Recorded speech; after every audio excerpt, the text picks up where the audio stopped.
dellu la nuyu Adja Fama nuyu waat waa Sénégal l'observateur la ñu koy tàmbale li mu fësal ci xët mu njëkk mooy tas gi ñu war a tas assemblée nationale xalaatu Amadou Mame Diop muy président wala l'avis de Amadou Mame Diop mooy di l'observateur bind ñëw na ak ñu ne ci déclaration politique générale bi ñuy séntu ci Ousmane Sonko lu bari lañ cee xaar ak yéen ciy séntu ak ndax sax dana am mbirum Cheikh Oumar Diagne ak li nga xam ne loolu la ci sëñ Mountakha Mbacké Bassirou bëgg ba wax ko Ousmane Sonko ba mu fa demee démb. L'observateur xëy na dellu soit ba duñu xamal sax lenn lu tukkee ci réunion ba mi ngi ñuy wax it ne mission bi Mbacké yu fay dañu ko dénk mbuur ak gaal ga fa suux néew yi ñuy seppee ci géej gi lim yi di gën di bari amit ay néew yoo xam ne géej gaa leen gëq l'observateur xëy na ci dellu si mi ngi ñuy wax it wàllu basket ak paiement prime yoo xamante ne ji kon tàmbali naa indi ay ak riiro ak dënn yu jóg ci biir tanière bi ci wàllu tanière bi kon ci gaynde yu jigéen yi mooy li l'observateur bind libération ñëw ñun ci Barça wala Barsaq gaal gi suux gis na ne daal business la boo xamante ne ji ña koy def ñu ngi cee gis seen bopp waaye ñay dem moom ci faatu la ñuy gën di jege business de la mort Soleil national ñëw ak ñun ci prérogative constitutionnelle ci institutions yi nee na président leeral na débat bi Le Quotidien di ko ñun ci gaal ga suux ci Mbuur jëye ji mu ko tudde lu toll ci ñaar fukki néew ak juróom-ñaar yu ñu génnee ci géej gi démb tax na kon limub ñi ñu gisagum toll ci fanweer ak juróom-benn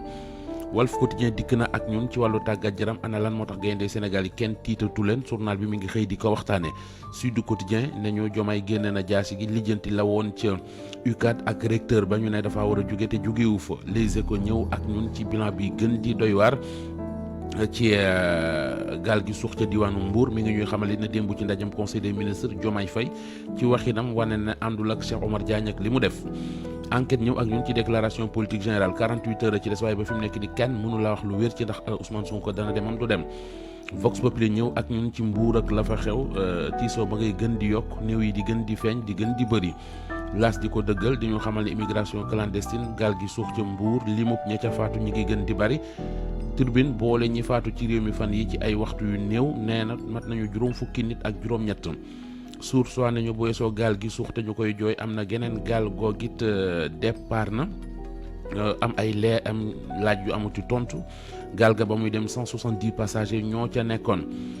yéenekaay bi mi ngi ñuy wax it ne kii di Ousmane Sonko mi dem ca sëñ Mountakha ne ko moom xamul Oumar Diagne waxam joojee VAR weddi waat na ko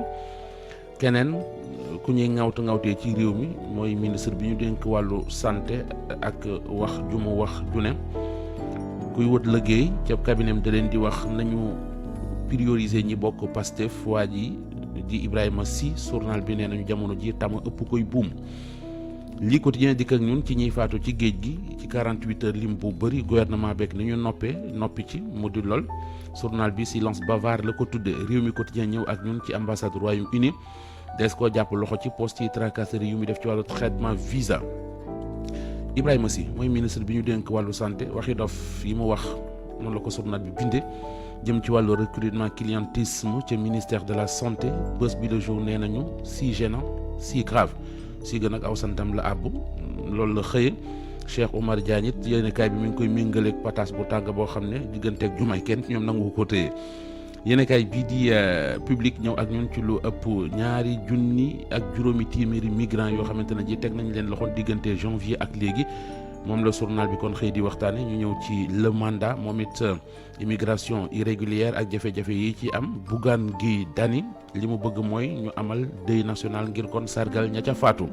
ak ñi faatu ci accident yi ñu jeexale wàllu tàggat yaram ak record moom dafa xëyee Pape Gueye kenn ci gayndey Sénégal yi mu jàppee ko le lion de septembre moom Pape Gueye loolu la yéenekaay bi xëyee moom record soxna Fama Dione